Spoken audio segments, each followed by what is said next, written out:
हरे कृष्णा, राधे राधे दोस्तों। कैसे हैं आप सभी? भगवान की कृपा से आप लोग सब मस्त और बढ़िया होंगे। और आज हम इस वीडियो में बात करते हैं वैशाख महीने की शुक्ल पक्ष की पड़ने वाली एकादशी को। तो वैशाख महीने की शुक्ल पक्ष की एकादशी को मोहिनी एकादशी के नाम से जाना जाता है। मोहिनी एकादशी के नाम से इसलिए जाना जाता है क्योंकि इसी दिन भगवान विष्णु ने मोहिनी रूप धारण किया था। समुद्र मंथन में जब दानवों और देवताओं की जब युद्ध हुआ था, क्योंकि समुद्र मंथन के टाइम पे अमृत भी निकला था, तो विष निकला था, वो तो भगवान भोलेनाथ ने ग्रहण कर लिया था। और जो अमृत निकला था, तो अमृत देख के दोनों में, दानवों और देवताओं में युद्ध हुआ। तो दानव लेके भागने लगे, तो भगवान विष्णु ने जब देखा कि दानव अमृत का कलश लेके भाग रहे हैं, तो उससे अमृत के कलश को बचाने के लिए, उनको भ्रमित करने के लिए भगवान विष्णु ने एक नारी का मोहिनी रूप धारण करा और उन्हें अपने अंदर प्रवेशित करके उनको उनसे कलश ले लिया था, अमृत कलश ले लिया था। इस 11वें मोहिनी एकादशी रूप के कारण ही मोहिनी एकादशी के नाम से जाना जाता है। ये एकादशियां सब भगवान विष्णु को समर्पित है, महालक्ष्मी को समर्पित है। यानी भगवान विष्णु और लक्ष्मी की कृपा हमारे पर सदैव बनी रहती है। जो इस एकादशी का व्रत करता है उसे हजारों यज्ञ का पुण्य फल प्राप्त होता है और 100 दानों गायों का दान करने का भी पुण्य फल प्राप्त होता है। इस दिन जो भी व्रत करेगा उसे सीधा स्वर्गलोक प्राप्त होती है, भगवान विष्णु के शरण प्राप्त होती है। वैशाख महीने की एकादशी इस बार 8 मई दिन गुरुवार को मनाई जा रही है, क्योंकि हमें ये सूर्योदय के साथ मिल रही है, इसलिए पूर्ण एकादशी मानी जाएगी। इसी दिन सभी लोग एक एकादशी को मानेंगे, चाहे वो सन्यासी हो चाहे गृहस्थी हो, सब 8 मई दिन गुरुवार की एकादशी को मानेंगे।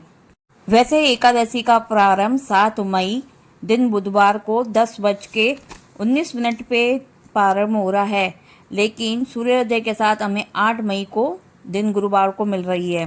8 मई को सूर्योदय का समय 5:53 पे है और सूर्यास्त का टाइम शाम को 6:53 से है। प्रातःकाल पूजा का शुभ मुहूर्त 4:41 से लेकर 5:35 तक है। इसी प्रकार शाम की पूजा का समय 7:01 से 8:04 तक रहेगा। अभिजीत मुहूर्त सुबह 11:57 से 12:49 तक रहेगा और राहु काल 1:30 से 3 बजे दोपहर तक रहेगा। सुबह 8 मई को सुबह के टाइम पे भद्रकाल भी पड़ रहा है, जो 5:34 से 8:16 तक रहेगा। तो द्वादशी लग रही है 8 मई को 12:30 से और उसकी समाप्ति हो रही है 2:56 पे, यानी दोपहर को। हरिवासन की समाप्ति हो रही है 5:30 तक। तो द्वादशी सुबह 9 तारीख को ख़त्म हो रही है 2:56 पे। तो यानी हम व्रत का पारण सुबह 5:52 से 8:16 पे करेंगे, यानी दिन शुक्रवार को 9 तारीख को। जैसा कि हमें दिख रहा है कि हमें सुबह 8 तारीख से ब्रह्म मुहूर्त के साथ में एक एकादशी मिल रही है, इसलिए हम उसी दिन एकादशी का व्रत करेंगे। लेकिन एकादशी व्रत करने से पहले हमें कुछ नियम का पालन करना पड़ता है। तो एकादशी नियम में सबसे पहले है कि आप 10वीं वाले दिन से ही एकादशी का नियम का पालन करें। शाम के टाइम अन्न ग्रहण ना करें। अगर जैसे आपको भूख वगैरह लग रही है तो आप अन्न को छोड़ के कोई फलाहार कर सकते हैं, दूध आदि का सेवन कर सकते हैं। आपको लहसुन प्याज का भोजन भी नहीं करना इस वक्त, ना चावल खाने हैं, क्योंकि अगर 10वीं वाले दिन शाम को हम ये अन्न खाते हैं तो वो सुबह तक शरीर में रहता है, इसलिए शाम को ही अन्न का त्याग कर देंगे। एकादशी वाले दिन यानी 8 मई को हम सुबह ब्रह्म मुहूर्त के टाइम पे उठेंगे।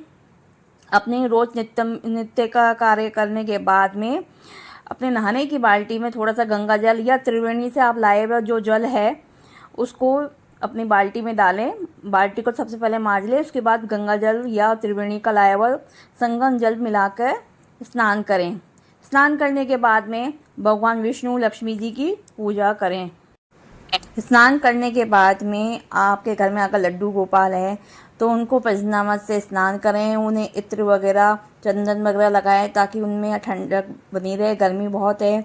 उसके बाद में उन्हें खुद पीले वस्त्र पहनाएं और स्वयं भी पीले वस्त्र पहने, क्योंकि उस दिन गुरुवार का है। तो भगवान विष्णु के साथ में सत्यनारायण भगवान बृहस्पति देव की भी पूजा भी का भी फल मिलेगा। भगवान को फूल चढ़ाएं, धूप दीप दिखाएं और फल वगैरह का भोग लगाएं, ठंडा वगैरह पिलाएं उन्हें और खुद भी ग्रहण करें। फलाहार का भोग करें, अन्न उस दिन ग्रहण नहीं करें।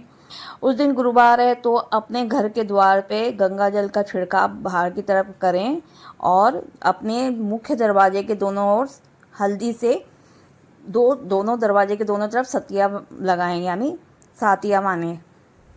भगवान को भोग में तुलसी अर्पित करें, क्योंकि भगवान को तुलसी बिना भोग स्वीकार नहीं होता। तो एक दिन पहले दिन बुधवार को आप तुलसी जी तोड़ के रख लीजिए और जो भी भोग भगवान को लगाएं उनमें तुलसी जी अर्पित करके ही भोग ग्रहण करें।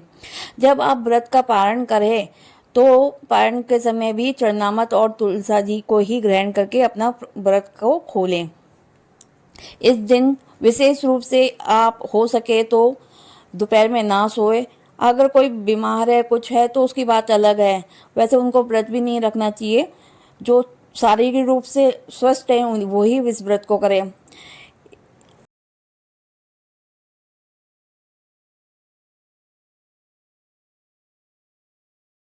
इस वीडियो के माध्यम से आपको कुछ भी अच्छा लगा हो तो कमेंट में राधे राधे जरूर लिखिएगा।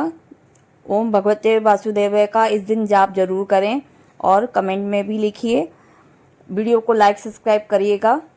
राधे राधे।